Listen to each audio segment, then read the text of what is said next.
के बारे में पढ़ा था, बट जो आपका 12th का सिलेबस है it's related to the Gauss's law. Okay, so we use the previous knowledge and we'll start with the Gauss's law today. Not exactly Gauss's law, but we'll try to first study the basic of the Gauss's law, the base of the Gauss's law, and then we'll move on with the Gauss's law. Okay, so we have talked about the electric field. So आज जो भी हम पढ़ेंगे वो एक completely नया concept होगा, okay, जिसको हम इलेक्ट्रिक फ्लक्स बोलते हैं. ओके, सो इलेक्ट्रिक फ्लक्स क्या होता है उसको देखते हैं.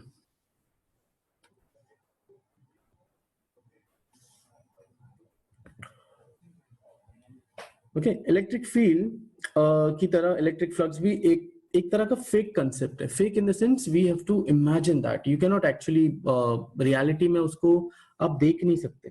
ओके, आपको बहुत ज्यादा इमेजिनेशन करनी पड़ेगी.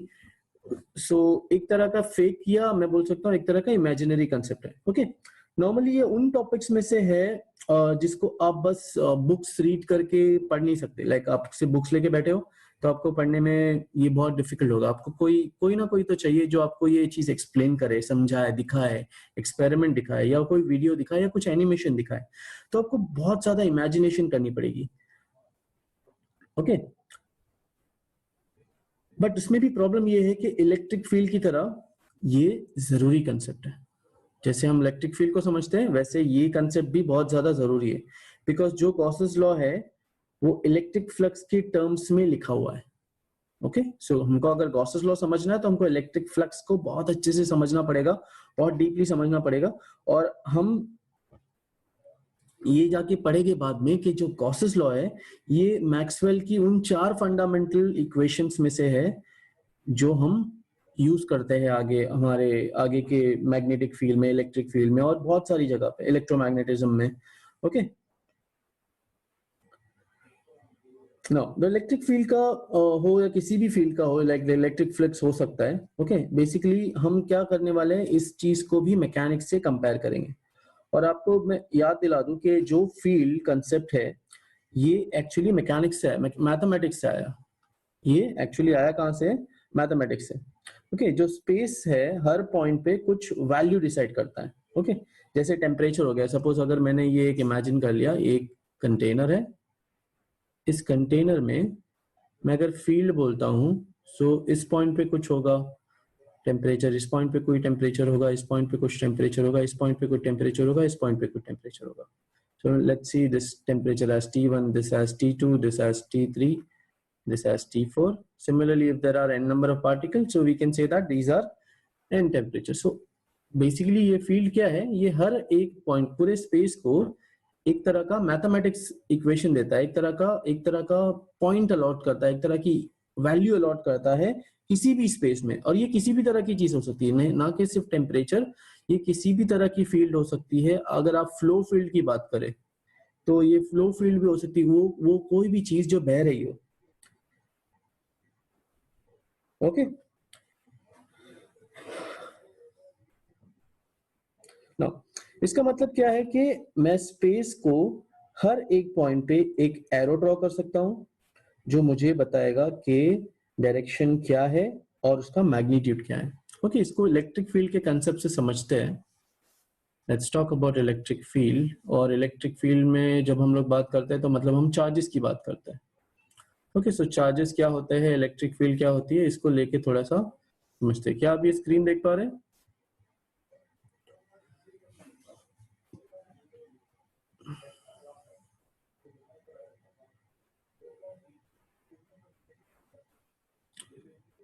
नहीं, क्लोज कंटेनर में सबका एक टेम्परेचर होता है, ये नहीं मैं बोल रहा हूँ. मैं बात कर रहा हूँ कि किसी भी पॉइंट पे, किसी भी स्पेस में, जरूरी नहीं कि वो क्लोज कंटेनर ही हो, मैं बोल रहा हूँ किसी भी स्पेस में आप कुछ पॉइंट्स अलॉट कर सकते हैं और वो पॉइंट को कुछ वैल्यू दे सकते हैं.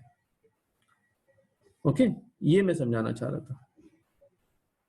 ओके, क्या ये सिमुलेशन दिख रहा है आपको सभी को?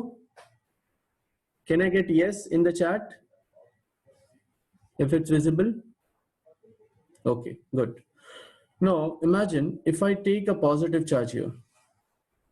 So इस पॉजिटिव चार्ज की वजह से ये एक फील्ड क्रिएट हो गई है. देखिए, अगर मैंने ये पॉजिटिव चार्ज लिया, मैं अगर एक सेंसर लेके जाता हूँ इसके पास, तो ये सेंसर मुझे क्या बताएगा, ये सेंसर मुझे बताता है कि जैसे ही मैं चार्ज के करीब जाता हूँ, देखो तो इसका मैग्नीट्यूड कितना बढ़ आता है। अब मैं चार्ज से दूर जाऊंगा, जैसे ही मैं दूर जाऊंगा तो मेरा मैग्नीट्यूड कम होते जा रहा है। सो ये एरो जो है ये मुझे क्या बता रहा है, ये एरो मुझे डायरेक्शन भी बता रहा है और साथ ही साथ उस फील्ड का मैग्नीट्यूड भी बताता है। ओके, मैं अगर इसको फील्ड को अलग अलग जगह पे लेके जाऊं तो मुझे वो वैल्यूज की अलग अलग बताएगी। ओके, सिमिलरली अगर मैं एक नेगेटिव चार्ज लेके आता हूं तो नेगेटिव चार्ज का भी कोई डायरेक्शन होगा। अब इसका डायरेक्शन कहाँ होता है, टुवर्ड्स द चार्ज होता है। सो ये वैल्यू मुझे उस तरीका को कुछ वैल्यू बताएगी। अगर मैं यहाँ से भी दूर लेके जाऊंगा, यस वो क्या अरे ये बहुत अच्छा पढ़ा था एकदम, देखना हेलो इससे पढ़ा था ये। हेलो एनिमेशन से पढ़ा था ये, देखना ओके, अगर अगर मैं इस सेंसर को इस नेगेटिव चार्ज के करीब लेके आऊंगा, देखो तो क्या हो रहा है, ये जो नेगेटिव चार्ज है इस पे जो मुझे वैल्यू मिल रही है, ये वैल्यू कहाँ से मिल रही है, इस एरो से मिल रही है। ओके, मैं सेंसर को रख देता हूँ, मैं अगर एक और पॉजिटिव चार्ज लेके आता हूँ, सो फील्ड को किस तरह से ओरिएंटेशन मिल रहा है, फील्ड को किस तरह से बताया जा रहा है,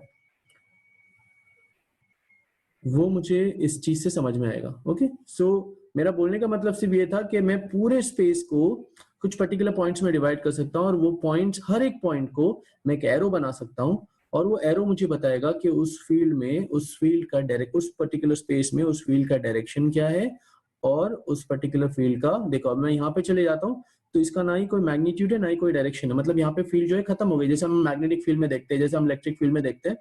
तो यहाँ पे कोई फील्ड नहीं है, मैं जैसे जैसे मैं नजदीक आऊंगा तो इसको मैग्नीट्यूड मिलना शुरू हो गया, देखो। और जैसे मैग्नीट्यूड मिलेगा तो उसके डायरेक्शन की भी कुछ वैल्यू होती है, सो उसका डायरेक्शन भी है, उसका मैग्नीट्यूड भी है। सो हर एक चार्ज को बेसिकली अलग अलग अलग वैल्यू मिलेगी। जितने नंबर ऑफ चार्जेस मैं बढ़ा दूंगा ना, तो देखो यहाँ पे वोल्टेज बढ़ते जाएगा। अगर मैं वोल्टेज देखूं तो यहाँ पे फिलहाल कम वोल्टेज है, अगर मैं यहाँ पे पॉजिटिव चार्ज बढ़ा दूं, देखो यहाँ की ब्राइटनेस बढ़ते जा रही है और ये ब्राइटनेस मुझे बता रही है कि यहाँ पे कितना ज्यादा पोटेंशियल होगा। जितना ज्यादा मैं यहाँ पे चार्जेस ऐड करते जाऊंगा उतना ज्यादा वहां पे पोटेंशियल होते जाएगा। सिमिलरली अगर मैं ये नेगेटिव चार्ज यहाँ पे बढ़ा दूं, सो आप सारे फील्ड का ओरिएंटेशन देखो और साथ ही साथ वोल्टेज को भी देखते जाओ। ठीक है, अगर इन सब की वैल्यूज देखने जाते हैं तो इनकी वैल्यूज भी हम पता कर सकते हैं। जैसे मैं सेंसर लेके जाता हूँ और इस सेंसर पे मुझे अभी क्या पता चल रही है, मुझे वैल्यू भी पता चल रही है कि यहाँ पे कितने डिग्री का एंगल है और कितना वोल्ट पर मीटर है। देखो ये एक तरह का सिमुलेटर है, मेरे पास बहुत सारे ऐसे सिमुलेटर्स अवेलेबल है। जो जो भी टॉपिक पे सिमुलेटर्स अवेलेबल है, definitely I will show you दो simulators so that it will be easy to understand. Okay, is it clear everyone, like field क्या है ये अब समझ में आ गया है? So we can start with the topic. Okay good. Okay, ऐसे और भी सिमुलेटर्स हैं, तो जब जब उसकी जरूरत होगी, क्योंकि कुछ टॉपिक ऐसे होते हैं जो सिर्फ हाथों से बताना या सिर्फ बोर्ड पे ड्रॉ करके बताना मुश्किल है, तो उसके लिए बेटर है कि अगर हम ऐसे कुछ सिमुलेटर्स का इस्तेमाल करें। ओके, आपने मैकेनिक्स में पढ़ा होगा कि जैसे फ्लो फील्ड होती है, फ्लो फील्ड का मतलब क्या होता है कि जैसे हम इमेजिन करो कि अगर एक तरह का कोई पानी है वो फ्लो हो रहा है, अगर वो पानी फ्लो हो रहा है तो वो फ्लो कुछ इस तरह से हो रहा होगा। तो उस फ्लो में मुझे समझना क्या है, इस फ्लो में मुझे समझना ये है कि इसके हर एक पॉइंट पे, या आपने शायद पढ़ा हो या शायद आप पढ़ेंगे, तो इस पॉइंट की अगर मैं बात करता हूं तो इस पॉइंट पे कुछ तो स्पीड होगी और इस पॉइंट पे इसका कुछ तो डायरेक्शन होगा। सिमिलरली इस पॉइंट की बात करूं तो इस पॉइंट पे भी कुछ तो स्पीड होगी और उसी का कुछ डायरेक्शन भी होगा। सो ऐसे हर एक पॉइंट को मैं असाइन कर सकता हूं, और अगर n नंबर ऑफ पॉइंट्स है तो मैं ऐसे n फील्ड और उनके डायरेक्शन और उनके मैग्नीट्यूड बता सकता हूँ। ओके, कि अगर पानी बह रहा है, बेसिकली अभी तक हमने इलेक्ट्रिक फील्ड की बात नहीं की, इलेक्ट्रिसिटी की बात नहीं की या इलेक्ट्रोस्टैटिक की बात नहीं की, अभी हम लोग जनरल एग्जांपल पे हैं। ओके। और हाँ, फ्लो फील्ड ही एक तरह का सहारा लेंगे, एक तरह का हम लोग इसको समझेंगे। जब भी आप इलेक्ट्रिक फील्ड की बात करो ना, तो आपके दिमाग में ये फ्लो फील्ड आना चाहिए, बिकॉज ये एक ऐसी चीज है जो आपके दिमाग में आ सकती है। आप इमेजिन कर सकते हैं कि पानी बह रहा है, बट अगर मैं बोलूँ कि मैं बोलता हूँ इलेक्ट्रिक फ्लक्स, तो दिमाग में कोई इमेजिनेशन नहीं बनती है। Okay, so let's see what is flux. Okay, अब इसमें एक बात और, जब भी हम फ्लक्स की बात करेंगे, तो हमें वो सरफेस भी बताना होगा जिस लिए फ्लक्स निकाल रहे हैं। बेसिकली सरफेस क्या होता है और फ्लक्स क्या होता है, यही आज हम पढ़ने वाले हैं। पूरे लेक्चर में हम यही पढ़ेंगे कि सरफेस क्या होता है, किस तरह के सरफेस की हम बात करेंगे, और फ्लक्स क्या होता है उस सरफेस के लिए। ओके, सो मतलब ये निकलता है कि जब भी हम फ्लक्स की बात करेंगे तो फ्लक्स हम किसी ना किसी सरफेस का निकालेंगे। ओके, तो इस पूरे लेक्चर में हम ये समझेंगे कि सरफेस कौन सा है और किस फ्लक्स की बात हो रही है। तो अगर आपको कोई सरफेस दी गई है तो उसमें से फ्लक्स का मतलब क्या होगा। मैं आपको एक ऐसा बदला घेतला तर बघ। Hello, can you see me? Okay, for example अगर मैं मेरा हाथ लेता हूँ, ओके, अगर मैं मेरा हाथ लेता हूँ और मैं पता करना चाहता हूँ कि इस हाथ में से कितनी इलेक्ट्रिक फील्ड जा रही है, कितनी इलेक्ट्रिक फील्ड पास हो रही है। मेरे इस हाथ का कुछ एरिया होगा, मेरे इस हाथ का कुछ एरिया होगा, और इलेक्ट्रिक फील्ड भी कुछ होगी। सो ये इलेक्ट्रिक फील्ड सपोज अगर यूनिफॉर्म है और मेरा हाथ का एरिया भी कुछ है, तो इलेक्ट्रिक फ्लक्स क्या होगा, या किसी भी तरह का फ्लक्स क्या होगा। जरूरी नहीं मैं इलेक्ट्रिक फ्लक्स की बात करूं, मैं सपोज अगर पानी बह रहा है, इस डायरेक्शन में, और मैंने इस डायरेक्शन में क्या कर दिया, मेरा हाथ ऐसा रख दिया है। ओके, सो ये मेरा हाथ जो है, ये कितना पानी जो है यहाँ पे पेनिट्रेट करेगा, यहाँ पे कितना पानी लगेगा। सो ये पूरा एरिया मल्टीप्लाई बाय ये फोर्स जो यहाँ से आ रही थी। सो फ्लक्स क्या होगा अभी इस केस में, कितना फोर्स लगा रहा हूं और कितने एरिया पे लगा रहा हूं, कितना फोर्स लगा रहा हूं और कितने एरिया पे लगा रहा हूं। सो फोर्स इंटू एरिया, अगर एरिया बढ़ जाएगा, अगर ये हाथ की जगह पे सपोज अगर मैंने ये पैड ले लिया, सो यहाँ पे क्या हो गया, एरिया बढ़ गया, इसका एरिया ज्यादा है, तो अब मेरे पास जो फील्ड आएगी वो ज्यादा हो जाएगी। अब जो मेरे पास फ्लक्स जनरेट होगा वो ज्यादा होगा। अगर मैं और ज्यादा बड़ा एरिया लेता हूं तो मेरे पास फील्ड उतना ही ज्यादा फ्लक्स जमा होगा। सो बेसिकली समझ में ये आ रहा है कि जो फील्ड है वो दो चीजों, फ्लक्स जो है वो दो चीजों के लिए है। एक तो किस फील्ड की हम बात कर रहे हैं उसका मैग्नीट्यूड क्या है, दूसरा किस एरिया की बात कर रहे हैं उसके ऊपर भी डिपेंड करता है। ओके, समझ में आया? सो अगर मेरे पास एक सरफेस है कुछ इस तरह का,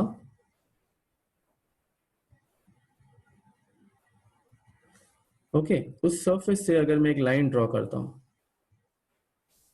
मैं अभी भी इलेक्ट्रिक फील्ड की बात नहीं कर रहा हूं, मैं जनरल सरफेस की बात कर रहा हूं। और अगर मैं इस सरफेस से कुछ किसी भी तरह की फील्ड पास करता हूं, ये किसी भी तरह की फील्ड हो सकती है, कोई किसी भी तरह की फोर्स फील्ड हो सकती है, और ये सरफेस कुछ इस तरह से है।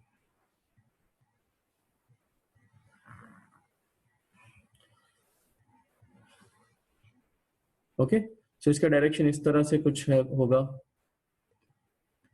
इसका अगर एरिया जो है वो अगर ए है, ये जो फोर्स आ रही है वो एफ है, तो मैं इलेक्ट्रिक फ्लक्स को डिफाइन करता हूं या फ्लक्स को डिफाइन करता हूं कुछ इस तरह से। ओके, मैं इसको केस 1 मान के चलता हूं।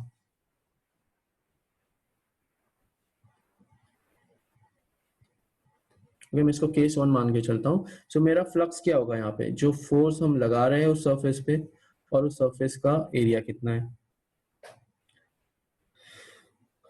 ओके, सो अगर हम अज्यूम करें कि ये पानी ही बह रहा है, ओके, और मैं बीच में अपना हाथ रख रहा हूं जो कि ये सरफेस है, तो कितना पानी मेरे हाथ में से टकराता है या पेनिट्रेट करता है, ओके, या हम कहें कि पास हो जाता है, या अगर कोई सरफेस है जिसमें से वो पास हो जाता है, तो मैं कहूंगा कि ये होगा फ्लक्स मेरे इस सरफेस के लिए। ओके, सो फ्लो फील्ड के लिए। दूसरा एक केस ये भी हो सकता है कि इमेजिन करो कि मेरा सरफेस कुछ इस तरह से है,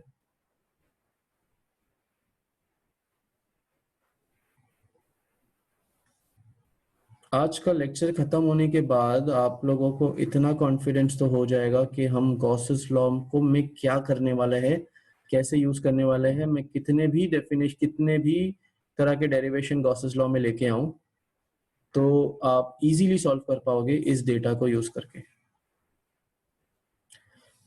ओके, अगर सरफेस कुछ इस तरह से है,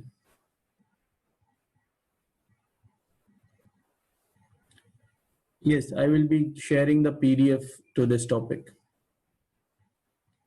ओके मैंने पहले वाले टॉपिक का भी PDF भेजा है, आपको शायद मिल जाएगा। जो मैंने इससे पहले का जो लेक्चर लिया था उसमें जो कुछ भी बेसिक हमने पढ़ा था उसका भी मैंने PDF भेजा है, मेरी खुद की हैंड रिटन नोट्स है, तो सर आपको देंगे या शायद दे दिया होगा। और इस क्लास का भी और जो पूरा हम पढ़ने वाले गॉसेस थ्योरम उसके लिए भी आप लोगों को, तो आपके लिए जरूरी है कि ये लेक्चर जो भी मैं ले रहा हूँ इसको एटलीस्ट रफ नोट्स अपने बुक में लिखते जाए या एक रफ नोट्स अपने क्लास में प्रिपेयर करते जाए, ताकि जब आप पढ़ने बैठे ना, क्योंकि आप सर ग्रुप में शेयर किया है उनको मैंने। हाँ वेरी गुड सर। सो वही मैं उनको बता रहा हूँ कि उनके पास अगर है इसकी भी नोट्स मिलेगी और पहले वाले चैप्टर की भी नोट्स है, तो बहुत इजी हो जाएगा समझने के लिए। बट उसके बाद में भी मैं फिर भी इंसिस्ट करूंगा कि तुम खुद की नोट्स बनाओ। मेरी नोट्स मैं भले ही दे दूं, क्लास जो भी एक्सप्लेनेशन आपने सुना है जो मेरी नोट्स में लिखा हुआ है वो दोनों को लेके आप खुद की नोट्स बनाओ, ताकि जब एग्जाम के लिए पढ़ने बैठोगे ना तो बहुत इजी हो जाएगा। खुद की हैंड राइटिंग समझना, खुद का लिखा हुआ समझना, खुद का डायग्राम समझना, और एक तरह की प्रैक्टिस भी हो जाती है।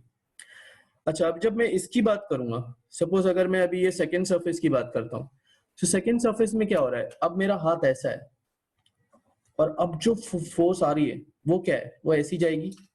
तो ये कहीं से भी मेरा हाथ जो है इसमें टकरा नहीं रहा है या किसी भी पॉइंट पे पेनिट्रेट नहीं कर रहा है। अगर मैं इसकी थिकनेस भी देखूं ना तो हम इमेजिन करके चलते हैं कि नेग्लिजिबल है। सपोज जितना पानी आ रहा है उसके कंपैरिजन में नेग्लिजिबल है, तो ऑलमोस्ट जो एरिया होगा जिस पे पानी पेनिट्रेट कर रहा है वो कितना होगा, 0 होगा।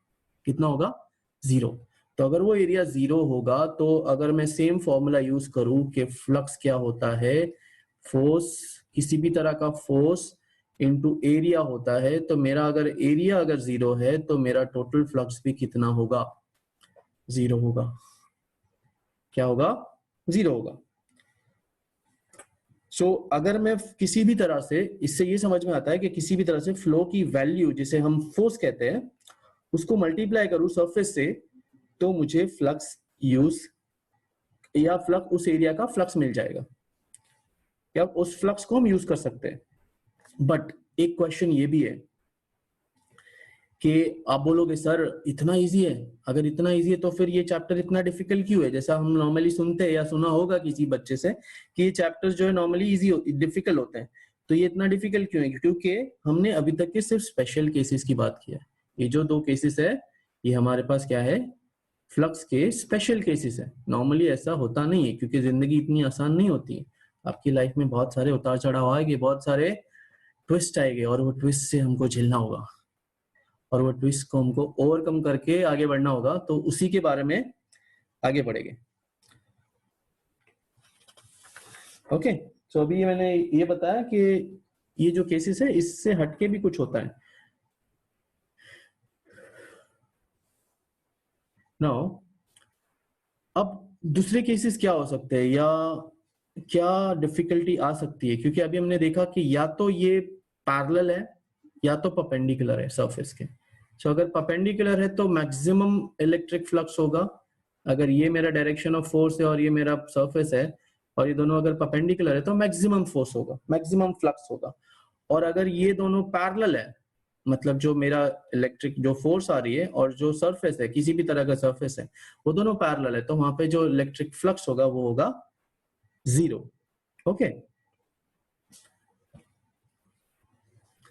बट जैसा कि मैंने बताया कि ये हमारे स्पेशल केसेस है, और ये स्पेशल केसेस के अलावा भी कुछ और केसेस है जो इस कहानी के विलन है, जिससे हमको लड़ना है। सो अब देखते हैं कि वो विलन क्या है। ओके, सो हमने इलेक्ट्रिक फील्ड में पढ़ा है कि इलेक्ट्रिक फील्ड क्या होती है। ये एक छोटा सा कंसेप्ट है जिसको जल्दी से समझ लेते हैं। इलेक्ट्रिक फील्ड क्या होती है। Electric field will be the density of lines of force, density of, it will B density of lines of force. मतलब अगर इलेक्ट्रिक फील्ड की बात करें तो हमको लाइंस ऑफ फोर्स समझना पड़ेगा। ओके, जो कि तुमने 11 में शायद पढ़ा भी होगा। तो लाइंस ऑफ फोर्स क्या होता है कि जितने लाइंस हमारे पास आ रहे हैं, ओके, उनकी जो डेंसिटी होगी वो कितनी है। तो अगर डेंसिटी ज्यादा है, मतलब समझो अगर किसी जगह पे नंबर ऑफ लाइंस जो है वो ज्यादा है, तो मैं बोलूंगा कि डेंसिटी ज्यादा है, और डेंसिटी ज्यादा है तो ये डायरेक्टली प्रोपोर्शनल किसके, इलेक्ट्रिक फील्ड के, तो मैं बोल सकता हूँ कि इलेक्ट्रिक फील्ड ज्यादा है। अगर मेरे पास लाइंस ऑफ फोर्स जो है कम है, बहुत ज्यादा दूर दूर है, या बहुत कम इलेक्ट्रिक लाइंस है, तो मैं बोल सकता हूँ कि डेंसिटी कम है। अगर डेंसिटी कम है तो मैं बोलूंगा इलेक्ट्रिक फील्ड भी कम है। ओके, सो इलेक्ट्रिक फ्लक्स का जो कंसेप्ट है वो पूरी तरह से इसी के ऊपर जमा हुआ है।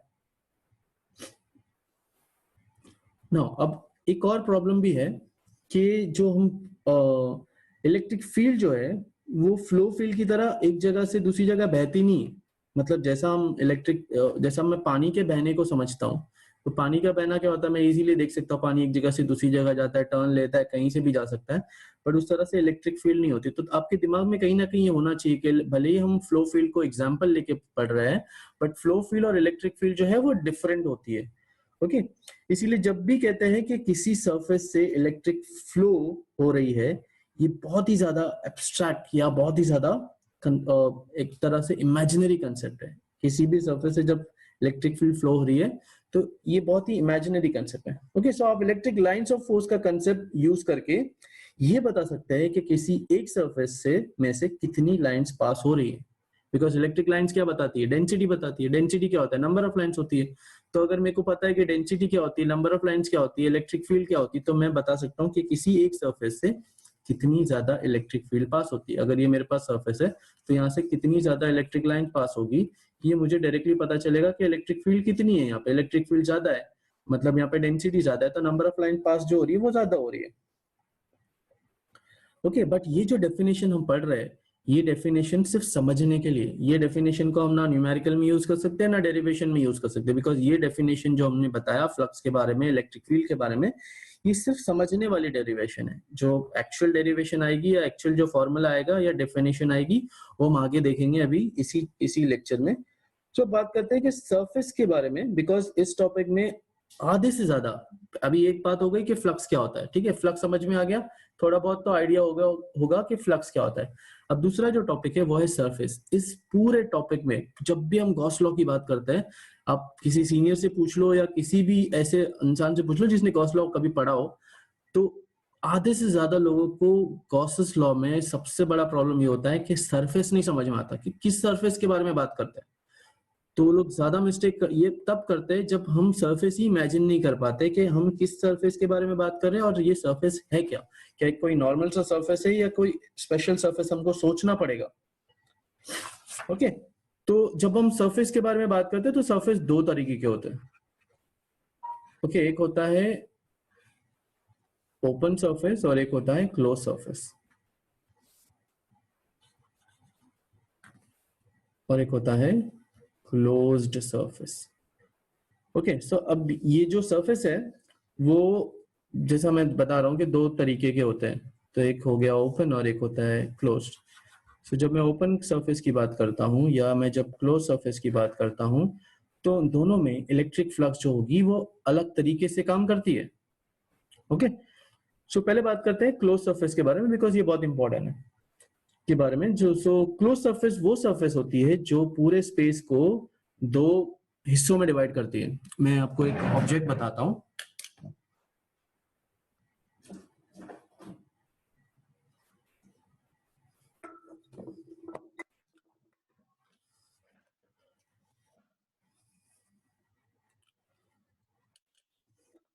देखिए, अगर मैं इस बॉक्स की बात करूं, ओके, सो ये बॉक्स क्या है, ये बॉक्स एक तरह का क्लोज सरफेस है।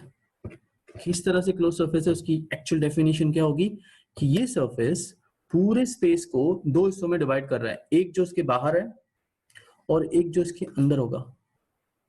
ओके, तो इसके अंदर जो जगह है, जरूरी नहीं कि हमेशा ये एम्प्टी ही हो, अंदर से भी ये पूरी तरह से पैक्ड भी हो सकता है, ये अंदर से पूरी तरह से सॉलिड भी हो सकता है।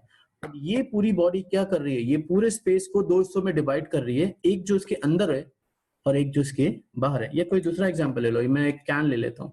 सो ये कैन के अंदर का कुछ पार्ट है जो पूरी तरह से हॉलो है, तो वो क्या हो जाएगा, वो इनसाइड द सरफेस हो गया, और ये जो बाहर वाला एरिया है ये क्या हो जाएगा, ये आउटसाइड सरफेस हो गया। सो जो सरफेस पूरे के पूरे सिस्टम को, पूरे स्पेस को दो अलग अलग हिस्सों में डिवाइड कर देता है, उसको हम क्या बोलेंगे, क्लोज सरफेस बोलेंगे। अब जब हम क्लोज सरफेस के बारे में बात करेंगे तो ये भी है कि जब इलेक्ट्रिक फील्ड इसमें से पास होगी, जैसे कि मैं एग्जांपल लेता हूँ, इसको हम बोल सकते हैं कि क्लोज सरफेस क्या होता है, 3D होता है, हमेशा 3 डायमेंशनल होता है। जबकि ओपन सरफेस जो है वो बहुत इजी है। ओपन सरफेस के लिए हमें ज्यादा कुछ समझने की जरूरत नहीं, ये 2 डायमेंशनल होता है। ओपन सरफेस का एग्जांपल क्या हो सकता है, इसका एग्जांपल भी बहुत ज्यादा इजी है। ओपन सरफेस को मैं लेता हूँ कि ये एक पेज ले लो, ये एक तरह का ओपन सरफेस है। इसमें मुझे ना कहीं अंदर वाला हिस्सा है, क्योंकि इसमें अंदर बाहर का चक्कर नहीं है। इसमें क्या है, अगर मैं इस सरफेस को लूं तो ये 3 डायमेंशनल है, इसमें अंदर बाहर का चक्कर है, इसमें बाहर का कुछ एरिया है, अंदर का कुछ एरिया है, तो मुझे इसमें फ्लक्स को अलग तरीके से डील करना पड़ेगा। जबकि मैं अगर इस सरफेस के बारे में बात करूं तो यहाँ से इलेक्ट्रिक फील्ड लाइन जाएगी और यहाँ से बाहर आ जाएगी। ओके, जबकि इसमें ऐसा नहीं होगा, इसमें हम देखेंगे हम। और जरूरी नहीं कि हमेशा प्लेन ही हो, ये कुछ भी किसी भी तरह का हो सकता है, ये ऐसा भी हो सकता है, ये कर्व सरफेस भी हो सकता है। सिर्फ क्या हो, ओपन हो। ओपन मतलब ये कहीं जाके क्लोज नहीं होगा, कहीं से जाके क्लोज नहीं होगा। ये ऐसा भी हो सकता है, टेढ़ा हो सकता है, या कोई किसी तरह का नेट हो सकता है, ये कुछ भी सरफेस होगा जो ओपन है। तो उस ओपन सरफेस के बारे में जब हम बात करते हैं, ओके, तो अब एक तरीके से हमने देखा कि बाहर की तरफ जो फोर्स है, बाहर की तरफ से जब लाइन अंदर जाएगी, ओके, क्या होगा ऐसे केसेस में, क्या होगा, इमेजिन करो कि एक क्लोज सरफेस है।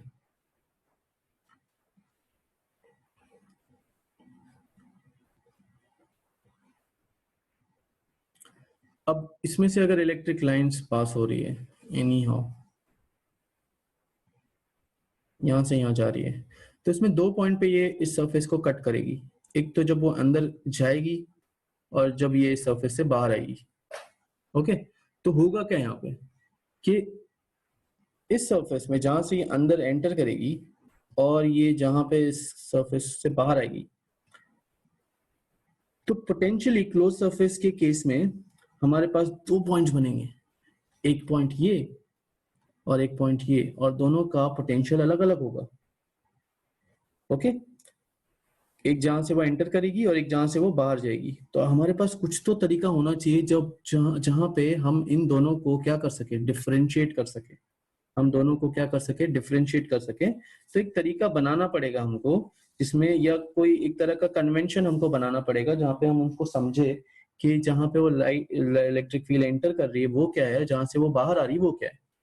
ओके, सो इस फर्क को दिखाने के लिए, इस तरीके को समझाने के लिए हम इलेक्ट्रिक फ्लक्स को पॉजिटिव बोलते हैं और दूसरे को क्या बोलते हैं, नेगेटिव बोलते हैं। अब किसको पॉजिटिव बोलेंगे, जहां से ये लाइन अंदर जा रही है, मैं इसको क्या कंसीडर करूंगा, नेगेटिव। मैं वापस डायग्राम बनाता हूं।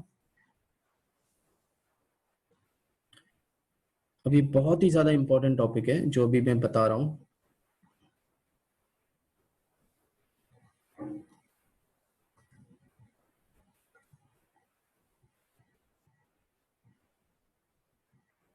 ये अगर हमारे पास कोई बॉक्स है, अब इसमें से इलेक्ट्रिक लाइंस जो है या इलेक्ट्रिक कुछ इस तरह से जाती है। सो एक पॉइंट ये इधर कट करेगी, एक पॉइंट ये यहाँ पे कट होगा और दूसरा यहाँ पे होगा। तो मैं जहां से वो अंदर एंटर करेगी मैं उसको बोलूंगा कि वो क्या है, नेगेटिव है, और जहां से वो बाहर आएगी मैं उसको क्या बोलूंगा, पॉजिटिव है। ओके, ठीक है। दूसरा केस ये भी हो सकता है, अभी मैंने देखा कि ये बॉक्स को मैंने एक यूनिफॉर्म इलेक्ट्रिक फील्ड में रख दिया, मतलब जो चार्जेस है जो फील्ड को प्रोड्यूस कर रहे होंगे, जैसे मैंने सिमुलेशन में बताया आपको कि जब मैं चार्ज रखता हूं तो उसके अराउंड में फील्ड प्रोड्यूस करती है, तो उसी फील्ड में मैंने बॉक्स को रखा है। तो बॉक्स को रखने के बाद जो इलेक्ट्रिक फील्ड है वो उसको कट कर रही है, तो एक को नेगेटिव बोल दिया, एक को पॉजिटिव बोल दिया। बट ऐसा भी तो हो सकता है कि जो इलेक्ट्रिक फील्ड है वो बाहर ना होते हुए वो उस बॉक्स के अंदर ही हो।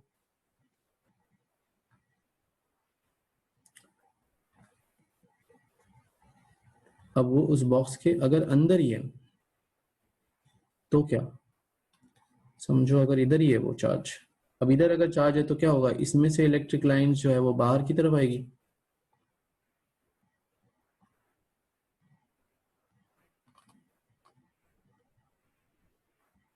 अब ये भी हो सकता है कि वो चार्ज शायद पॉजिटिव हो या शायद नेगेटिव हो। तो उसकी वजह से उसके ऊपर कुछ फ्लक्स आएगा, क्योंकि ये सब जगह से बाहर आएगा, सिर्फ इसी जगह से नहीं है। तो मैं एग्जांपल बता रहा हूँ, ये सभी जगह से बाहर निकलेगा। ये जो चार्ज इलेक्ट्रिक फील्ड है ये सभी जगह से बाहर आएगा। तो इस बॉक्स के ऊपर या इस क्लोज सरफेस के ऊपर ओवरऑल जो नेट फ्लक्स होगा वो कितना होगा? पॉजिटिव होगा। क्यों पॉजिटिव होगा? बिकॉज इसमें से जो लाइंस है वो बाहर आ रही है। देखो, तो अगर तुम सिर्फ इतने पार्ट को इमेजिन करो, तो जैसे इसमें पॉजिटिव है, ये भी क्या होगा? पॉजिटिव होगा। ओके, सिमिलरली अगर मैं दूसरा बॉक्स इमेजिन करता हूं जिसमें जो चार्ज है वो नेगेटिव है,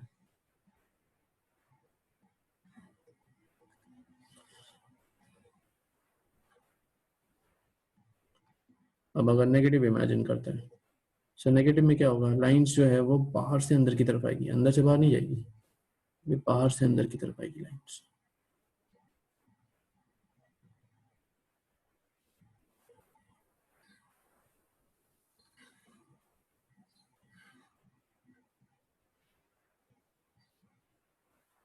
ओके, सो यहाँ पे डायरेक्शन किधर होगा? ये ऐसा होगा, और ये सब जगह से होगा, सब जगह से होगा। तो मैं बोल सकता हूँ यहाँ पे नेट फ्लक्स जो होगा वो कितना होगा?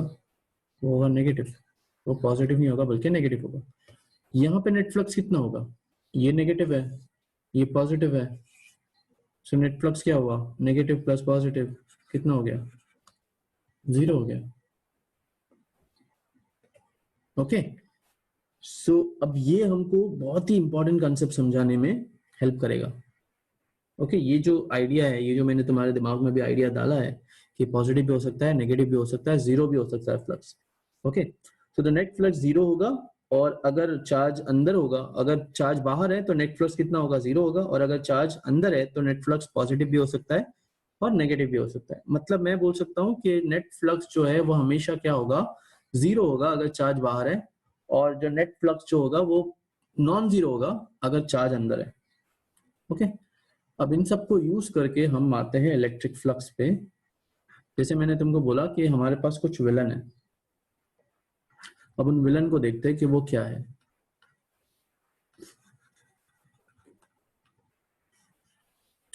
ओके, अब इमेजिन करो कि हमारे पास फ्लो फील्ड के बजाय इलेक्ट्रिक फील्ड है। अभी तक कि हमने जितना भी पढ़ा उसमें हमने फ्लो फील्ड इमेजिन की या किसी तरह का पानी इमेजिन किया। अब मैं बात करता हूँ कि इलेक्ट्रिक फील्ड है, ठीक है। सो उसमें क्या होगा? उसमें तुम्हारा फॉर्मूला जो है वो किस तरह से चेंज होगा? क्योंकि अभी तक जब हम फ्लो फील्ड की बात कर रहे थे तो मैं उसमें फोर्स की बात कर रहा था, जैसे मैकेनिक्स में होता है। और जब हम इलेक्ट्रिक फील्ड की बात करेंगे तो वहां पे हम लोग इलेक्ट्रिक फील्ड एक्चुअली ई की बात करेंगे। सो बाकी कुछ चेंज नहीं होगा, सिर्फ हमारा फॉर्मूला जो है उसका रिप्रेजेंटेशन चेंज होगा। उसको मैं क्या लिख सकता हूँ कि इलेक्ट्रिक फ्लक्स, जिसको हम लोग ऐसे कुछ रिप्रेजेंट करेंगे, वो क्या होगा? E इंटू ए, जैसे हमने केस 1 में पढ़ा था, ठीक है। ओके, सिमिलरली अगर दूसरा केस इमेजिन करो तो उसमें भी क्या होगा? उसमें जो फील्ड है वो कुछ पैरेलल होगी सरफेस के। तो अगर वो सरफेस के पैरेलल है तो यहाँ पे जो इलेक्ट्रिक फ्लक्स हमको मिलेगा वो कितना होगा? वो हो जाएगा E इंटू ए, बट यहाँ पे एरिया जो पेनिट्रेट कर रहा है, जो एरिया जो इफेक्ट पे आ रहा है वो कितना है? 0 है। सो टोटल मल्टीप्लिकेशन करूंगा तो वो भी क्या हो जाएगा? 0 हो जाएगा। और अगर आप गौर से देखें इसको तो ये किस तरह का सरफेस हुआ? क्लोज या ओपन? ये ओपन सरफेस है। ओके, तो अभी तक हमने क्लोज सरफेस को यूज नहीं किया है। अभी हम लोग किस बारे में बात करें? क्योंकि मैंने ओपन सरफेस इसीलिए नहीं समझा क्योंकि ओपन सरफेस बहुत ज्यादा इजी होता है, उसमें पॉजिटिव नेगेटिव का चक्कर नहीं होता, उसमें 3 डायमेंशनल का चक्कर नहीं होता, ठीक है। अंदर बाहर का भी कोई चक्कर नहीं है, तो उसमें डायरेक्ट सी फील्ड डायरेक्टली हम लोग अप्लाई कर सकते हैं। बट आप देखते हैं कि विलन क्या है इसमें। विलन की बात करें तो विलन ये है कि अगर हमारे पास एक ऐसा सरफेस है जो पैरेलल नहीं है, परपेंडिकुलर भी नहीं है, वो एक एंगल पे इंक्लाइंड है। मैं इसको समझाता हूं। जो हमारा फर्स्ट विलन है,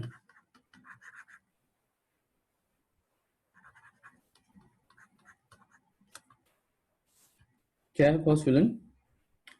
कि अगर E तो कांस्टेंट है, अगर हमारे पास इलेक्ट्रिक फील्ड कांस्टेंट है, मगर if the surface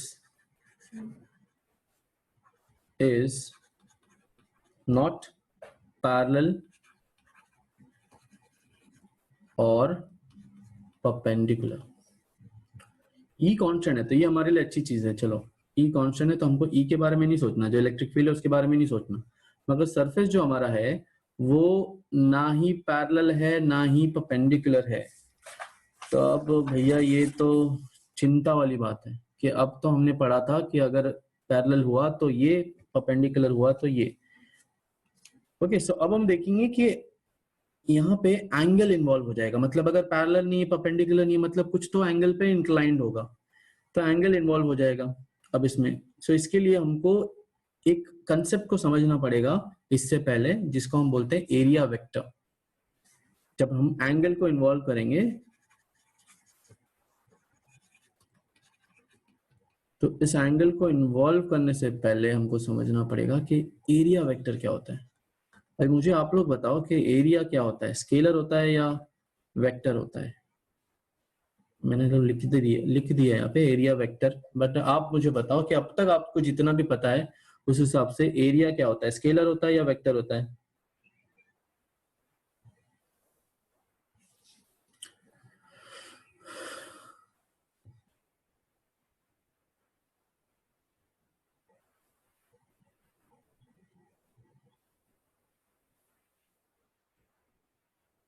yes come on.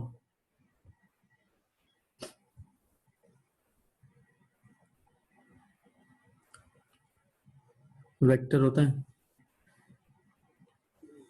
Vector. Okay नहीं, एक्चुअली अभी तक ये हमने जितना भी पढ़ा है ना, जो लोअर्स ग्रेड में हमने पढ़ा है, तो उसमें हमने यही समझा है कि जो एरिया होता है वो स्केलर होता है।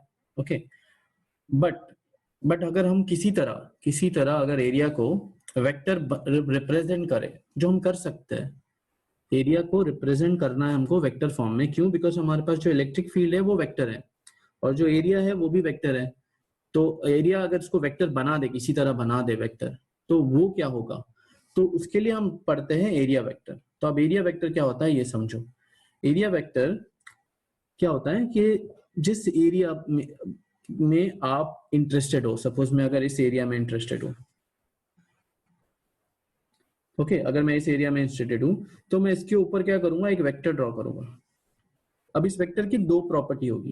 पहली प्रॉपर्टी कि इसका मैग्नीट्यूड कितना होगा, इसकी लेंथ कितनी होगी, इसका जो लेंथ होगी वो 1 यूनिट होगी। कितनी होगी? 1 यूनिट।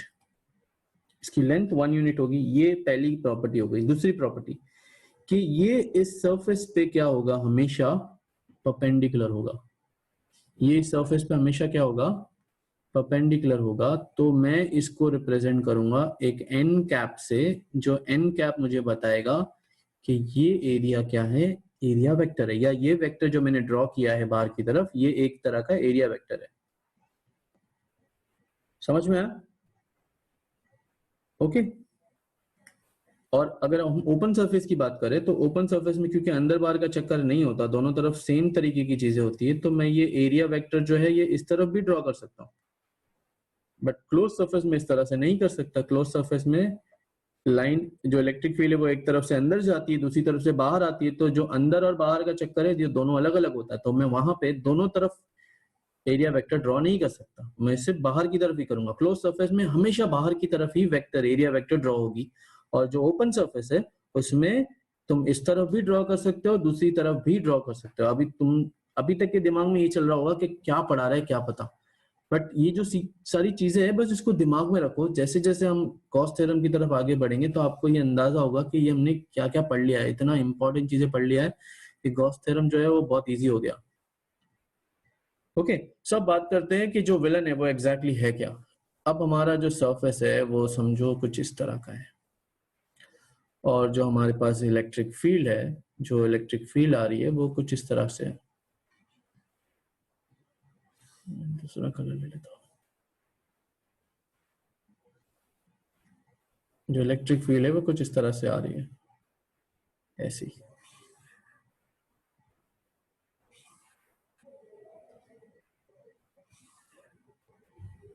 ओके तो अब हम अगर देखेंगे इसको तो हमारे पास एरिया वेक्टर किधर होगा, एरिया वेक्टर कुछ इस तरह से होगा इधर, जो कि इस सरफेस के ऊपर परपेंडिकुलर होगा। ओके, ये एग्जैक्टली परपेंडिकुलर होगा। दूसरा, ये अगर हमारा ई है, ये अगर हमारा ई है और ये इन एरिया वेक्टर और इसके बीच में बनने वाला थीटा है, ये हमारा एरिया वेक्टर है। ठीक है, तो हमने अभी ये समझ लिया कि एंगल इन्वॉल्व होगा। ओके, तो अगर हम क्या करें, किसी तरह से ई को रिजॉल्व करें, ई को दो अलग अलग पार्ट में, दो कंपोनेंट में रिजॉल्व करें। एक तो होगा उसका पैरेलल कंपोनेंट और दूसरा परपेंडिकुलर जो कंपोनेंट होगा। आपको ये चीज बेसिकली इसको समझना पड़ेगा कि किस तरह से रिजॉल्व करते हैं, वो एक अलग सा पूरा कंसेप्ट है, उसको मैं यहाँ पे अभी नहीं लेता हूँ। बट सपोज मैंने क्या किया, इसको दो परपेंडिकुलर में डिवाइड कर दिया, इन दोनों के बीच में मैंने क्या कर दिया, डिवाइड कर दिया इस ई को। तो जो मेरे पास एक आता है उसको मैं लेता हूँ ई कॉस थीटा, जो किस डायरेक्शन में होगा, एरिया वेक्टर्स के डायरेक्शन में होगा। ये ई को मैंने डिवाइड कर दिया। और ये जो दूसरा होगा, ये सपोज अगर हो गया ई साइन थीटा। तो सर इससे हुआ क्या, क्या हो गया, इससे हमको क्या इजी होगा? तब देखो कि ई कॉस थीटा को अगर आप गौर से देखो तो ई कॉस थीटा क्या है, वो परपेंडिकुलर है। मतलब इलेक्ट्रिक फील्ड का वो डायरेक्शन जो इस सरफेस के क्या होगा, परपेंडिकुलर होगा। तो हमको पता है परपेंडिकुलर को डील कैसे करते हैं, हमने पढ़ा है ना केसेस, स्पेशल केसेस में, कि अगर ई कॉस थीटा की अगर मैं बात करूं तो ये जो ई कॉस थीटा होगा, ये क्या होगा, ये परपेंडिकुलर को रिप्रेजेंट करता है। जब इलेक्ट्रिक फील्ड से एरिया जो है वो परपेंडिकुलर होता है, तो ये हमारी इलेक्ट्रिक फील्ड है इस डायरेक्शन में और ये मेरा एरिया है इस डायरेक्शन में, तो ये दोनों को परपेंडिकुलर रिप्रेजेंट करता है। तो वो परपेंडिकुलर को समझना मेरे लिए ईजी है। दूसरा, अगर मैं ई साइन थीटा की बात करूं तो ई साइन थीटा हमारे लिए क्या होगा, ई साइन थीटा मतलब हमारा डायरेक्शन ये है और ई कॉस थीटा मतलब हमारा इलेक्ट्रिक फील्ड का डायरेक्शन ये है। तो ई साइन थीटा जो है ये इस सरफेस के पैरेलल है, सरफेस के पैरेलल है। और जब पैरेलल होता है तो हमको पता है कि वहां पे इलेक्ट्रिक फ्लक्स कितना होता है, जीरो होता है। तो अगर इस केस की वजह से इलेक्ट्रिक फ्लक्स जो है वो जीरो होता है तो मुझे इसको समझने की जरूरत ही नहीं है। मतलब मैं क्या बोल सकता हूँ कि जो पूरा के पूरा जो कंट्रीब्यूशन है वो किस वजह से आ रहा है, ई कॉस थीटा की वजह से आ रहा है। किस केस में, जब सरफेस इंक्लाइन होता है, ना पैरेलल होता है ना परपेंडिकुलर होता है, तो हम उनको भी क्या कर सकते हैं, अच्छी तरीके से समझ सकते हैं। तो अब हमने क्या कर दिया, हमने इस विलन से किस तरह से लड़ना है उसको समझ लिया। तो मतलब हमारे पास मिला क्या, हमको एक फॉर्मूला मिल जाएगा जिसको हम कैसे रिप्रेजेंट करेंगे। ये हमारे पास इलेक्ट्रिक फ्लक्स हो गया, वो पहले क्या था, ई इंटू ए था, बट यहाँ पे हमारे पास जो ई है वो क्या है, ई कॉस थीटा है, और ये हमारे पास एरिया है। ओके,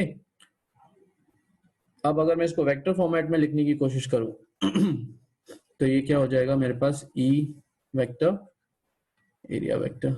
और ये सब कब होगा, जब ई यूनिफॉर्म है।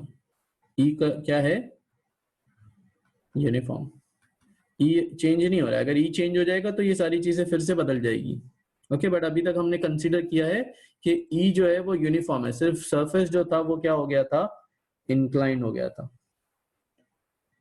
ओके, समझ में आया? ओके, अभी मैं आगे बढ़ता हूं। सपोज अगर मेरे पास कोई दूसरा क्लोज सरफेस है,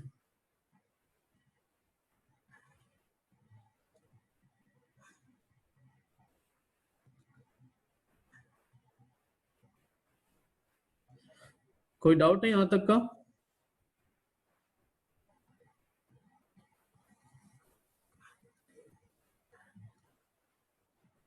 तो मेरे पास कोई दूसरा सरफेस है। Okay, good, very good. Okay, अब इसमें मैं अलग अलग सरफेस को इमेजिन करूं, क्योंकि यहाँ पे प्रॉब्लम क्या हो रही है, अभी तक के हम लोगों ने सिर्फ क्या किया था, प्लेन सरफेस के बारे में बात किया था, मतलब ओपन सरफेस के बारे में बात किया। अब अगर क्लोज सरफेस है तो क्लोज सरफेस को कैसे डील करोगे? क्लोज सरफेस को डील करने के लिए हमको उसको उसी तरह से समझना पड़ेगा।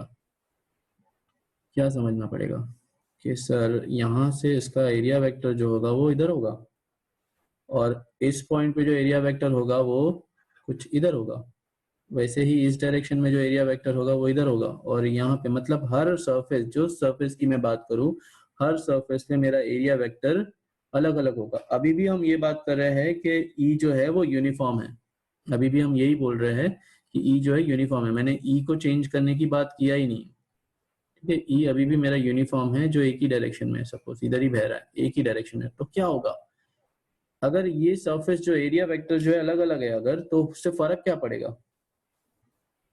तो क्लोज सरफेस के केस में अंदर बार का चक्कर था, ओके, अंदर बार का चक्कर है, हमको पता है। सो इससे ये समझ आता है कि क्लोज सरफेस के केस में एरिया वेक्टर हमेशा बाहर की तरफ होगा। और दूसरी चीज, क्योंकि अंदर नहीं हो सकता, अंदर होगा तो क्या होगा, अंदर होगा तो ये दोनों एक दूसरे को किस तरह से रिप्रेजेंट करेंगे नहीं बता सकते। ये हमने समझा कि बाहर की तरफ ही होगा। अब अगर तुम इसके बीच में एंगल देखो, ये हमारा एरिया है, ये हमारा इलेक्ट्रिक फील्ड है और ये हमारा एरिया वेक्टर है। यहाँ पे क्या होगा, परपेंडिकुलर होगा ये इलेक्ट्रिक फील्ड और ये सरफेस। यहाँ पे क्या होगा, पैरेलल होगा, बिकॉज यहाँ पे इलेक्ट्रिक फील्ड इसी तरह से होगी और यहाँ पे सरफेस इस तरह से। तो ये सरफेस और इलेक्ट्रिक फील्ड यहाँ पे क्या होगा, पैरेलल होगा। यहाँ पे क्या होगा, परपेंडिकुलर होगा, यहाँ पे फिर से पैरेलल होगा। तो हर तरीके से अलग अलग मिलेगा आपको। ओके, सो अब इसको ध्यान में रखते हुए हम हमारे सेकंड विलन की एंट्री करते हैं। सेकंड विलन क्या है? सेकंड विलन ये है कि अगर अब ई भी यूनिफॉर्म नहीं है, अगर ई भी यूनिफॉर्म नहीं है तो क्या होगा? तो वही होगा जो यूनिट वेक्टर होगा, सेकंड विलन। ओके, इमेजिन करो कि तुम्हारे पास ये बॉक्स है जो कि क्लोज सरफेस है। अब क्लोज सरफेस में सबसे पहला प्रॉब्लम तो ये आएगा, क्योंकि जब ओपन सरफेस था तो हमारे पास प्रॉब्लम ही नहीं था, हम किसी भी डायरेक्शन में मतलब कोई भी साइड को एरिया वेक्टर लेके हम पता कर सकते थे। बट अब यहाँ पे क्या होगा, यहाँ पे इलेक्ट्रिक फील्ड इस डायरेक्शन में भी जाएगा, ये जो एरिया वेक्टर होगा वो इसका इस सरफेस के लिए इस डायरेक्शन में होगा, इस सरफेस का एरिया वेक्टर जो इस डायरेक्शन में होगा वैसे ही इस सरफेस का एरिया वेक्टर इस डायरेक्शन में होगा और इस सरफेस के लिए इस डायरेक्शन में होगा। मतलब हर बार तुम अगर सरफेस की बात करो तो सरफेस और ई के बीच में बनने वाला जो एंगल होगा वो अलग अलग होगा हर सरफेस के लिए। ओके, तो फिलहाल आप लोग सिर्फ इतना समझो कि क्लोज सरफेस में एरिया वेक्टर जो हम ड्रॉ करते हैं वो हमेशा बाहर की तरफ ही ड्रॉ करते हैं, अंदर की तरफ ड्रॉ नहीं करते। ठीक है, इतना समझो, फिर आगे की बात करते हैं। तो अब ये जो हमारा विलन है, ये विलन नंबर 2, ये क्या है कि अब अगर हमारे पास E जो है, if E is not uniform,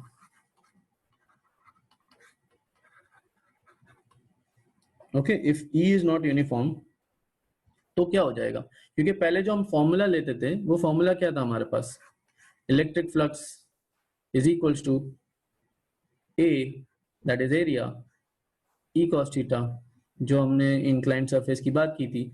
तो अब E cos थीटा जो इलेक्ट्रिक फील्ड कांस्टेंट थी, इसीलिए हम उसको एरिया से मल्टीप्लाई कर पाते थे, बराबर। जैसे अगर मुझे पता है कि एक बच्चे का वेट जो है, मुझे अगर ये पता हो कि एक बच्चे का वेट अगर 50 है और सारे बच्चों का वेट भी 50 है, तो मैं अगर कोई मुझे पूरी क्लास के सारे बच्चों का टोटल वेट पूछे तो मैं क्या करूंगा, एक बच्चे का वेट मल्टीप्लाई करूंगा सारे बच्चों के नंबर से। बट अगर सब बच्चों का जो वेट है वो अलग अलग है, जैसा इस केस में हो रहा है, जो ई जो है वो यूनिफॉर्म नहीं है। अगर ई यूनिफॉर्म नहीं है तो मैं इनको मल्टीप्लाई नहीं कर सकता, बराबर। तो मुझे उस वक्त क्या करना पड़ेगा, तो ये बहुत ही कॉम्प्लिकेट सा केस है। तो मुझे क्या समझना पड़ेगा कि बेसिकली क्या होगा कि अब हमको थोड़ा नया मेथड देखना पड़ेगा। अब नया मेथड क्या है, उससे पहले मैं थर्ड विलन को भी इंट्रोड्यूस करता हूं और हम तीनों को एक साथ देखेंगे। अब थर्ड विलन क्या है, थर्ड विलन तो और भी अच्छा है।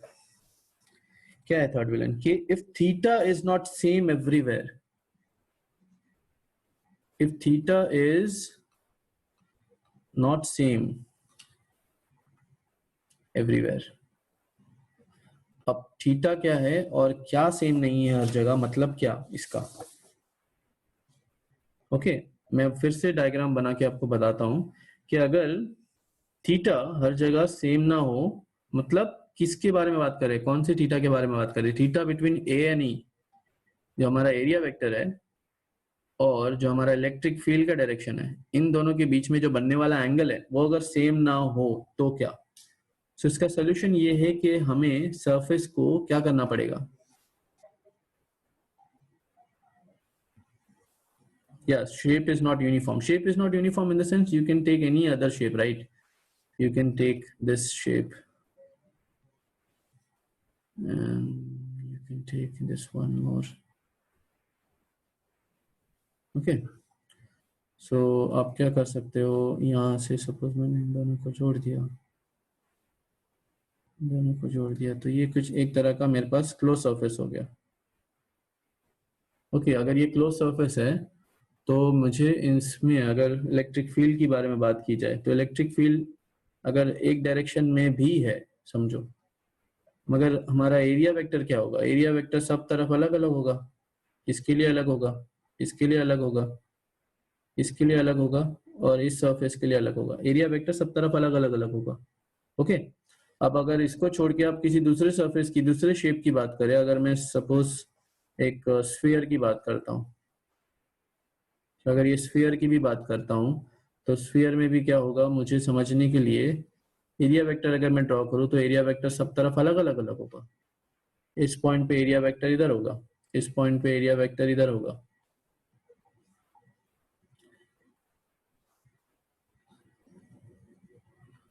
वैसे ही हर डायरेक्शन में एरिया वेक्टर जो मिलेगा मुझे वो अलग अलग मिलेगा। ओके, अब अगर मैं ई को रिप्रेजेंट करूं कि ई भी अगर कांस्टेंट नहीं है तो मुझे क्या करना पड़ेगा? तो इसका सोल्यूशन ये है कि हम पूरे सरफेस को क्या करें, छोटे छोटे हिस्सों में डिवाइड कर दें। जैसे इस सरफेस को मैं बता सकता हूं कि ये एक सरफेस हो गया। सो इस पर्टिकुलर सरफेस के लिए जो मेरे पास ये एंगल मिलेगा वो तो सेम होगा, क्योंकि यहां से जो इलेक्ट्रिक फील्ड जाएगी वो इतने एरिया में सेम होगी। तो मैं इस सरफेस को अलग तरीके से डील करूंगा, फिर इस सरफेस को अलग तरीके से डील करूंगा,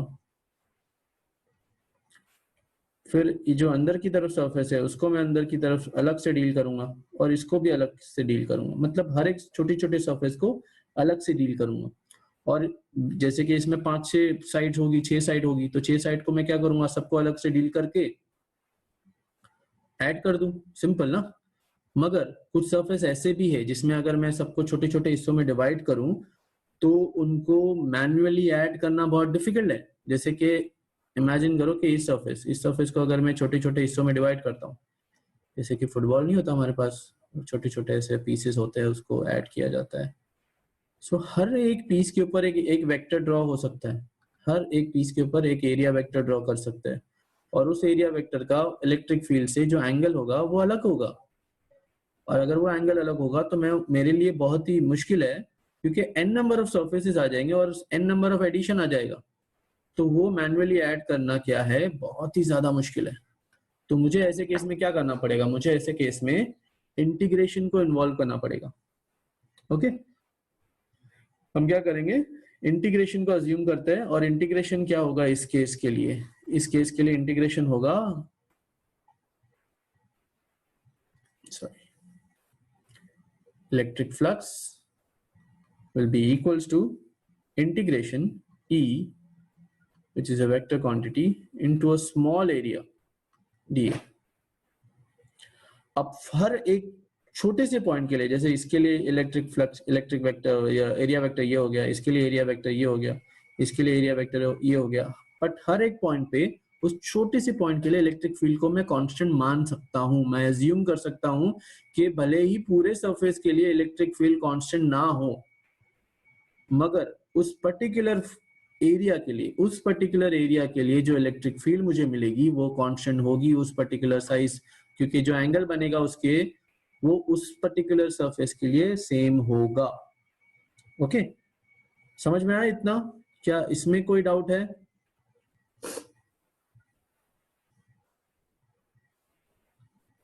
Can I get yes if you understood this?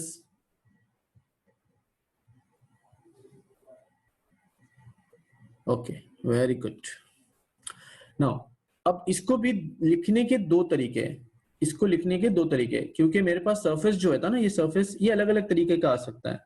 तो मैं इसको लिखूंगा, एक तो लिख सकता हूं कि surface integral E dot D A,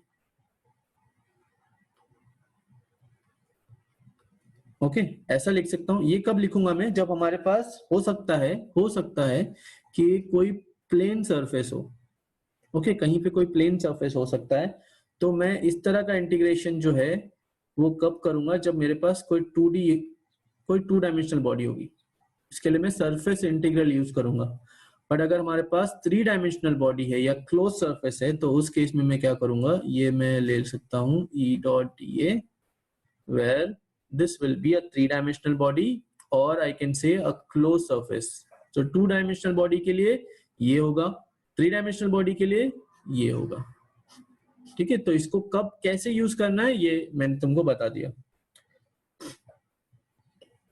okay अब ये जो कुछ भी हमने पढ़ा, ये गॉसेस लॉ की क्या है, एक तरह की बोल सकते हो गंगोत्री है। गंगोत्री क्या होती है, जहां से शुरुआत होती है, तो यहीं से तुम्हारा गॉसेस लॉ शुरू होता है। यहीं से गॉसेस लॉ का जो नींव है वो हम रख सकते हैं। अब उसको समझते हैं कि वो क्या होता है। ओके इतना समझ में आया, ये चीज समझ में आई, कोई डाउट है यहाँ पे?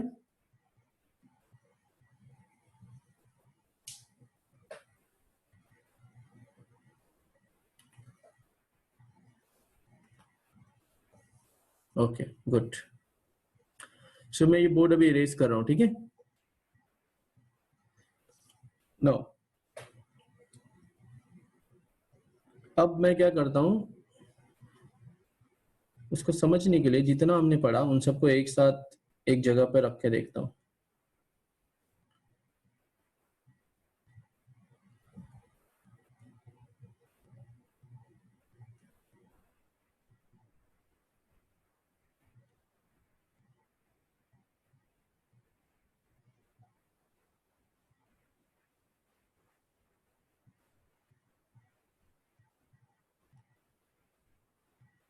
अब इस सरफेस में, इस क्लोज सरफेस में हमारे पास जो इलेक्ट्रिक फील्ड आएगी वो क्या होगी। मैं अगर ध्यान से देखूं तो सिर्फ ये 2 ऐसे सरफेस होंगे जिस वजह से मुझे इलेक्ट्रिक फ्लक्स मिलेगा। सिर्फ ये 2 सरफेस की वजह से इलेक्ट्रिक फ्लक्स मिलेगा, तो बाकी की वजह से क्यों नहीं मिलेगा? कोई जवाब दे सकता है कि बाकी सरफेस की वजह से मुझे इलेक्ट्रिक फ्लक्स क्यों नहीं मिलेगा, सिर्फ इन दोनों सरफेस की वजह से मुझे इलेक्ट्रिक फ्लक्स मिलेगा। ये सरफेस नंबर 1 और surface number 2।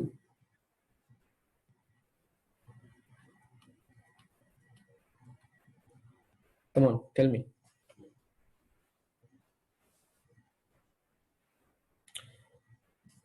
I'm repeating the question. Why will we get electric flux only due to these 2 surfaces and not about the remaining surface? ये पहला surface, ये जो दूसरा पीछे की तरफ होगा, तीसरा जो सामने की तरफ है और ये चौथा जो नीचे है, इन चारों surface से हमको electric flux क्यों नहीं मिलेगा? Yes, very good. Because others are parallel to the electric field. अगर मैं electric field draw करूँ, so जो electric field के से जो बाकी के सारे होंगे वो क्या होंगे, पैरेलल होंगे, क्योंकि ये सरफेस कैसा है, इस तरह से है, सो ये इसके पैरेलल हो गया। इसके पीछे वाला जो सरफेस है वो भी इसके पैरेलल है। ये सामने की तरफ जो हमारी तरफ जो सरफेस आ रहा है, सरफेस नंबर 3, वो भी पैरेलल है। जो नीचे जो सरफेस है वो भी पैरेलल है। सिर्फ ये 2 सरफेस जो है वो पैरेलल नहीं है, वो परपेंडिकुलर है। मतलब मैं बोल सकता हूं, अब ये समझ में आया कि फ्लक्स जो है ये फर्स्ट सरफेस और सेकंड सरफेस की वजह से मिलेगा। और ये कौन सा सरफेस है जिसको मैंने किसी एक्सटर्नल इलेक्ट्रिक फील्ड में रखा है। चार्ज अंदर नहीं है, चार्ज कहाँ पे है, बाहर है, तो मैंने उसको ऐसे बाहर किसी एक्सटर्नल इलेक्ट्रिक फील्ड में रख दिया है। अब इलेक्ट्रिक फील्ड जो है वो फर्स्ट की वजह से कितना होगा, सो इलेक्ट्रिक फ्लक्स जो है 1 कितना होगा, इट विल बी, अगर मैं इसको लगाऊं E cos थीटा, तो फॉर्मूला है हमारा, यहाँ पे थीटा कितना होगा, फर्स्ट की वजह से थीटा कितना होगा, जो दोनों के बीच में बनेगा वो थीटा कितना होगा, ये सरफेस, ये इलेक्ट्रिक फील्ड इस तरफ है, फर्स्ट सरफेस की बात कर रहा हूँ मैं, और ये थीटा किधर होगा, ये जो एरिया वेक्टर होगा एन कैप वो इधर होगा, और ये किधर होगा, इस तरफ ई। सो ई और एरिया वेक्टर के बीच में जो एंगल बनेगा वो कितना बनेगा, 180 बोल सकता हूँ मैं इसको। सो मैं लिख सकता हूँ यहाँ पे कि ए ई कॉस 180 होगा। ओके, ये कितना होगा, ए ई कॉस 180। कॉस 180 कितना होता है, -1 होता है। सो मैं इसको लिख सकता हूँ ए ई -1। अगर ये -1 है तो टोटल कितना हो गया, माइनस ई ए हो गया। ये किस वजह से मिला मुझे, फर्स्ट सरफेस की वजह से मिला। अब अगर मैं सेकेंड सरफेस की बात करता हूँ तो सेकेंड सरफेस क्या हो जाएगा, सेम फॉर्मूला लगेगा, E cos theta into A which is equals to A E. अब एंगल कितना होगा सोचो, क्योंकि अब इससे जो बनने वाला एरिया वेक्टर क्या किधर होगा, बाहर होगा। इलेक्ट्रिक फ्लक्स किधर है, इलेक्ट्रिक फील्ड किधर है, इस डायरेक्शन में। तो दोनों के बीच में एंगल कितना हो गया, 0 हो गया। सो कॉस जीरो कितना होता है, 1 होता है। कॉस 0 कितना होता है, 1 होता है। सो अब मुझे क्या मिलेगा, ए ई +1। सो मेरे पास इलेक्ट्रिक फील्ड कितनी आ गई, प्लस ई ए आ गई। मैं इसको जानबूझ के प्लस ई ए लिख रहा हूँ, क्योंकि अगर मैं टोटल सरफेस से इलेक्ट्रिक फ्लक्स देखूं तो टोटल फ्लक्स कितना होगा, can I say total flux is equals to flux due to first surface जो हमने कंसीडर किया है plus second surface. So it will be E A plus E A, sorry plus E A. So ये minus और ये plus दोनों मिला के कितना हो गया, 0। सो मेरे पास जो नेट फ्लक्स मिला वो कुछ कितना होगा, वो होगा 0। कब, जब मैं क्लोज सरफेस की बात कर रहा हूं। कौन सा क्लोज सरफेस, जो किसी एक्सटर्नल इलेक्ट्रिक फील्ड में रखा हुआ है। सो ऐसे केस में जो मेरा नेट फ्लक्स होगा वो कितना होगा, 0 होगा। Okay, I am repeating again, we can make a statement that whenever we have a closed surface which is kept in an external electric field, then the net flux will be 0 always.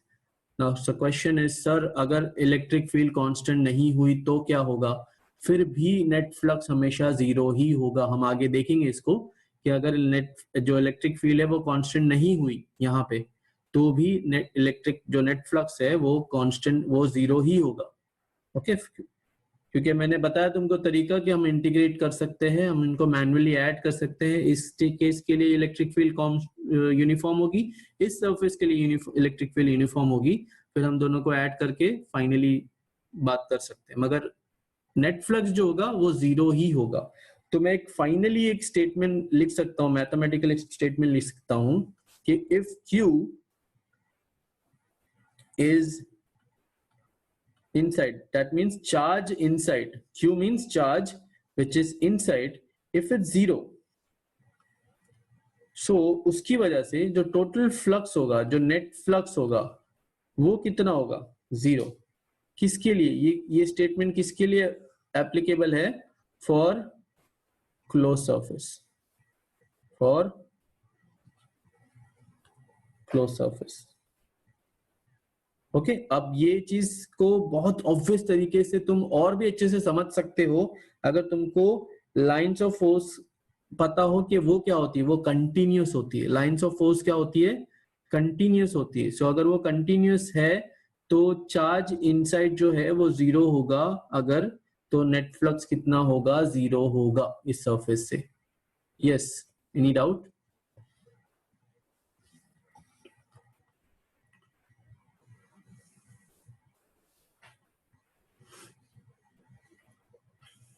यहां तक कि कोई doubt है किसी भी part में? Because इसके बाद में गॉसेस लॉ को इंट्रोड्यूस करने जा रहा हूं कि गॉसेस लॉ होता क्या है। नहीं, कोई डाउट नहीं है, आगे बढ़ूं मैं?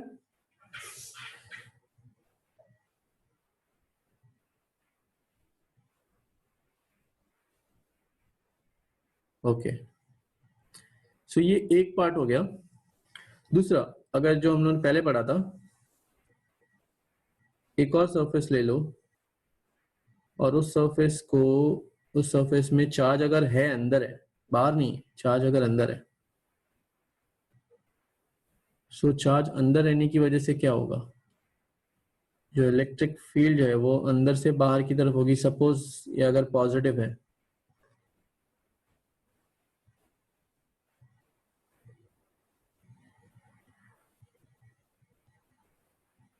ओके, सो यहां से जो टोटल नेट फ्लक्स मिलेगा वो कितना होगा, पॉजिटिव होगा। ओके, सिमिलरली अगर दूसरा केस भी इमेजिन करो जिसमें नेगेटिव चार्ज अगर अंदर है,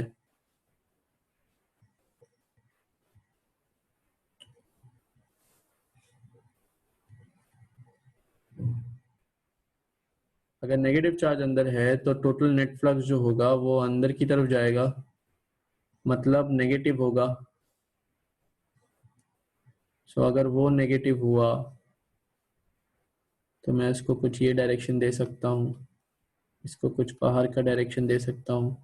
तो इससे पहले जो हमने पढ़ा और अभी जो हमने पढ़ रहा है, इससे यहाँ से हम क्या कंसेप्ट निकाल सकते हैं कि अगर charge inside is not equals to 0, then net flux will not equals to 0. Okay, so इससे पहले क्या पढ़ा था, चार्ज अगर इनसाइड 0 होता है तो नेट फ्लक्स 0 होता है, और अगर चार्ज जो है वो इनसाइड कुछ है, 0 नहीं है, तो नेट फ्लक्स भी 0 नहीं होगा, कुछ तो होगा। ओके, अभी दोनों को कंबाइन करके हमारा गॉसेस लॉ बना है। दोनों को कंबाइन करने के बाद जो गॉसेस लॉ है वो इन्वेंट हुआ था। उसमें दो केसेस है हमारे पास, एक तो है अगर चार्ज इनसाइड 0 है तो नेट फ्लक्स जो है